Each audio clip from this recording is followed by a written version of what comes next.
Hello friends, Heidi here from Rain Country. God is good all the time. And I'm here today to talk about the 5 reasons why you should start making your own teas rather than purchasing pre-blended herbal teas or teas that are packaged in the little tea bags, regardless of what they're labeled. So starting with point number 1, and that is most of those tea bags these things come packaged in are full of microplastics. And even the most organically labeled teas are included in this. I was watching a video where some of the popular brands of organic teas were tested to find that there were indeed microplastics from the tea bags.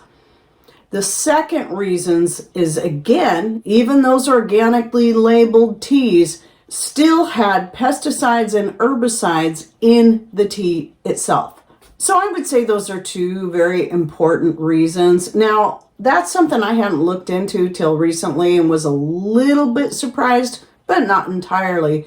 But I've been making my own teas for quite a number of years, especially when I started growing a lot of my own herbs that I use in teas. Now, not everything I use in my teas are something I grow myself because, well, a lot of that stuff I either can't grow or am not in a place where I've started growing it for myself. Let's go ahead and move on to point 3, and that is when it comes to making your own blends, will you, first of all, know exactly what you're putting in there, and you can make it according to your own personal taste and needs. So one of my favorite teas for years, back before I started making it myself, was the Celestial Seasonings Bengal Spice. Well, then I just started reading the ingredients because I'm like, I should just start making my own. And I'm like, I can do this. And so I tend to make spicy teas quite a bit since that's a spicy tea. And it's an herbal tea. I don't typically like the true teas that come from the camellia plants. I always say camellia, but whatever. Potato. I just realized I can do this myself. I don't have to pay high dollar for these teas. And I mean high dollar, what I mean by that is I remember when a box of those Celestial Seasoning teas were like $2. Well, maybe that was when it was on sale. And then suddenly, years ago, I noticed they jumped up to be like twice as much as they once were. And I'm like, man, this is getting expensive just to keep up on this tea. So that was one of the reasons I changed. I hadn't thought about microplastics or pesticides and herbicides in the tea. I just wanted to pay less for my tea. But that also goes not just for your sense of taste, but what you're trying to help your body with. And it's going to depend on you and what you can handle. Not everybody can have certain herbs and spices that might be very helpful for certain ailments you're experiencing, while others can. And so you got to find that balance and figure out what's going to work best for you, especially in today's society where more and more people have become hypersensitive to different types of foods or food components due to underlying ailments or maybe what we've been exposed to, allergies, and more. And then point number 4, I actually already kind of covered this, is that by making your own, when you can buy good organic bulk herbs and spices to make your own, you're going to save yourself a lot of money than buying those little pre-packaged things. And you can, when you buy herbs in bulk, and when I say bulk, I mean at least by the pound, not by 4 ounces or 8 ounces. If it's an herb or a spice you know you really, really like, let's say peppermint was also one of my very favorite teas, you can save a lot of money by buying them in bulk and getting a 1 pound bag, and preferably organic, so that you're avoiding those pesticides and herbicides that can be found therein if it's not grown organically. And with that said, some of my favorite places to buy bulk herbs from are, number 1, Azure Standard. Because they don't carry as much yet, I think it's one of those things they're kind of building up on with their herbs and spices. Well, especially the herbs. Then the other places I will also look if I can't find it from Azure Standard, which, by the way, you'll always find my referral link in the description box down below. Then I go with Frontier Co-op which I typically go to Amazon for that, because even though Vitacost and other online places carry that, and pretty much everything we have to do here is online, but you can also find some of these brands in local health stores. But anyway, Amazon has a bigger selection on the Frontier store front. So I will put their storefront link there. And the other one is the Anthony's Goods, which again, you're going to find the most variety of things that they have to carry in their Amazon storefront. And it's, because a lot of these different companies have their own Amazon storefront. So I'll link to all three of those down below. Now, the last point is that with a lot of the herbs, especially like peppermint or anything in the mint family, for most people, these are really easy to grow themselves. And if you can do that, then you're going to save yourself even more money and know even better whether or not there's any pesticides or herbicides going into those tea blends when you make them. So those are my 5 points. Now let's talk a little bit more about some other things, like what I use, some of my favorite herbs and spices, and so on. Now, first, let's start off with this teapot. Now, for years, I was using that silver. It was a silver plated teapot that we got at a garage sale for $5. I fell in love with it, did some research, and found out it was from World War II, from the captain's quarters of a naval ship. But the last scrub up of it kind of removed a lot of that silver plating on the inside of the pot. So I stopped using it, but I still keep it because it's a vintage piece and I love pieces like that.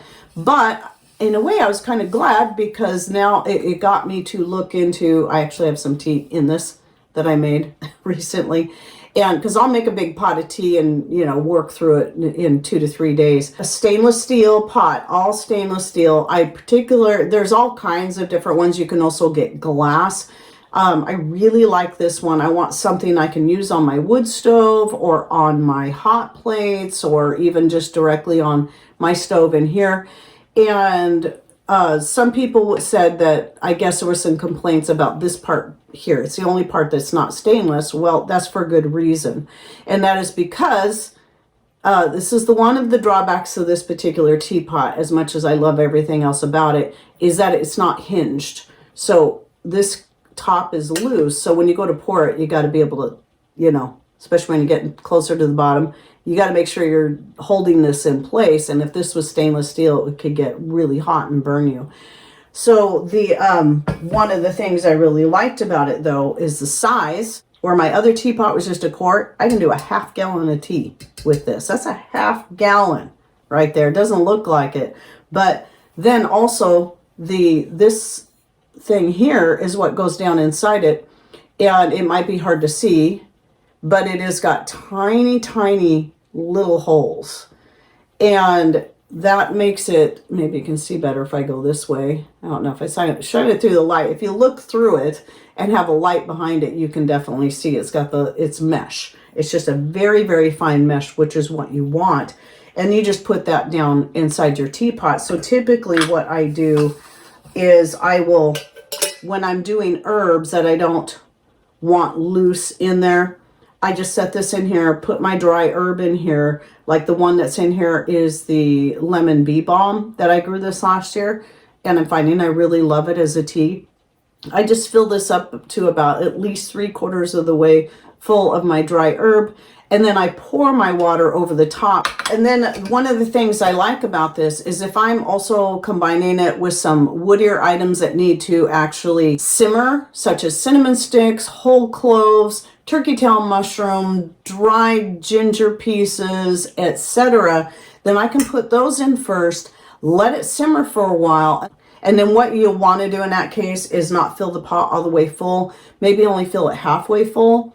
And then you lower this down with your herbs in there, and then you can pour some more water over the top, and then get that really hot again, but don't boil it and don't simmer it. Just get it really hot again. When you're talking about more delicate herbs, you don't want to simmer them for a long time because you can damage their benefits.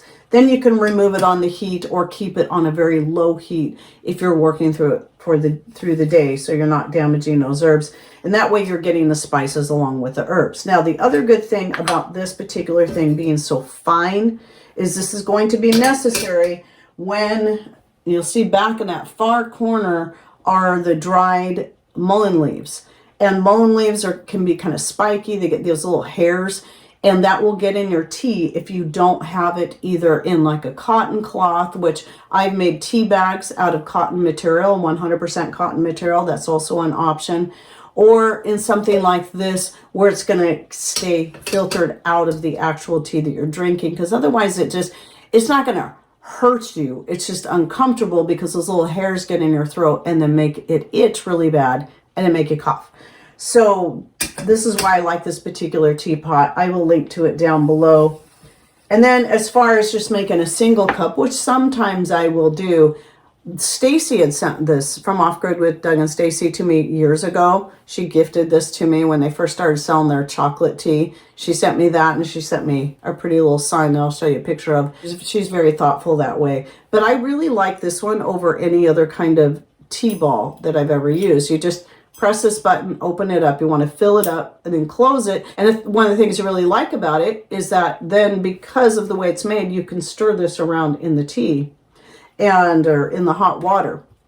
So that's a really cool infuser. I don't know if she's still selling this on their website. I know they did have it. So I'll double check and see if they are. And if not, I'll see if I can find something similar to link to separately. Now let's talk a little bit about some of the herbs and spices. Now back here, I'm going to put a little a picture and clip as well where I got in a little closer so you can see it better. But on this particular shelf that Patrick had made for me quite a few years ago, and it holds 10 quart jars, and at the time that was about the max of the different herbs and spices I use for my teas, not counting the culinary herbs that are going to go in my other cabinet that holds my culinary herbs and spices. But anyway, so I've got on the top is turkey tail mushroom, peppermint from my own garden, organic like tangerine or mandarin peels I don't bother removing the pith from because it's nice and thin, doesn't have that much. I've got usnea that we collect from our other piece of property, the mullein, the astragalus root, cinnamon sticks, Ceylon cinnamon sticks to be exact, because this is important to me anyway. And of course all this is organic. I've got juniper berries. I got those from Frontier Co-op. Also from Frontier Co-op are the star anise, and then on the far end there, that's marshmallow root from my own marshmallow plants. And these are some of my most important ones, but not all of them, because I've run out of space on my little shelf here. And so some of those would be my cloves, thyme. I love making a thyme tea every now and then. Lamb's ear. I haven't actually made tea out of this in a long time, but I want to start getting into making tea from that. That comes from my garden. Ginger root. So I actually get the organic ginger root from Azure Standard and dehydrate up a bunch of it every so often, because I really love adding that ginger root like that to teas. Here's some echinacea leaves and flowers. This is my anti-stress tea blend that I think I did a video on that I'll link to down below, but these also come from my garden, the herbs that are in there. And then this one is mojito mint. I think it's just mojito mint, this one. And that's just a few of the things. I mean, there's so many other things I make teas from. Those are just some examples. A lot from my own garden, but also some of the spices that I can't grow, I buy those in bulk. And so with that said, I do have a video series that I started years ago, like back in 2016 when I first started making videos on some of the different tea blends that I make, and it changes all the time. I don't use exact measurements. I just throw stuff together according to what I'm in the mood for and what I feel like I need the most. But I will link to that down below. If you have any thoughts, ideas you'd like to share, what are your favorite kind of teas to make, either whether it be just a singular herb or spice or a blend, please share with us down below. And especially if you're using those for health reasons, share with us how those teas might have helped you with whatever it is that you've used them for. And don't forget to like and subscribe, or check to make sure you're still subscribed, because that's YouTube keeps wiping out a lot of my subscribers and they have to keep coming back again. And thanks for watching. Take care and God bless.